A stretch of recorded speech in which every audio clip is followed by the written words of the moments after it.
Chronique d'un pouvoir hors contrôle, Madagascar, réforme ou destruction.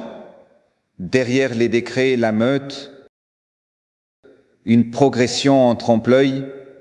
On nous dit que le pouvoir avance, que les nouvelles autorités, issues du renversement, consolident leur administration. Mais à quel prix et pour qui? La loi du plus fort, décret et constitution sur mesure. Le système qui se met en place aujourd'hui est une anomalie. Imaginez un Premier ministre qui peut, d'un trait de plume, par simple décret, priver un citoyen de ses droits fondamentaux. Plus besoin de passer par la justice. Il est à la fois le législateur et l'exécutant. Pendant ce temps, la fameuse réforme constitutionnelle progresse à grands pas. En clair, ils taillent la loi suprême sur mesure pour s'assurer que le pouvoir reste entre leurs mains. Qui tire vraiment les ficelles à l'Assemblée nationale? On murmure que le groupe parlementaire majoritaire n'existe plus. Alors, une question simple se pose.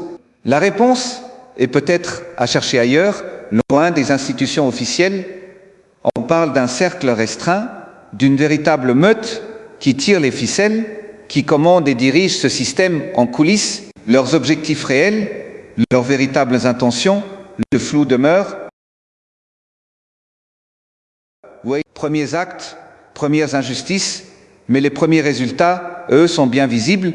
Des personnalités connues pour détournement de fonds publics et actes de corruption sont libérées, se multiplient. Une amélioration pour qui? Conclusion, ton plus lent, presque sarcastique. Obtenir le respect des droits humains et la véritable indépendance s'annonce difficile, peut-être même plus difficile que sous le régime précédent. Alors voilà ce qu'ils appellent le progrès, la réforme, l'amélioration. Une amélioration, mais uniquement pour leurs propres intérêts et ceux de leur clan. Pendant ce temps, d'autres sont déjà sur le banc des accusés pour clientélisme. Deux poids, deux mesures. La diaspora s'indigne, le pouvoir réprime. Face à cette situation, la diaspora malgache, les Malagasy à l'étranger, commencent à s'indigner et à exiger des comptes.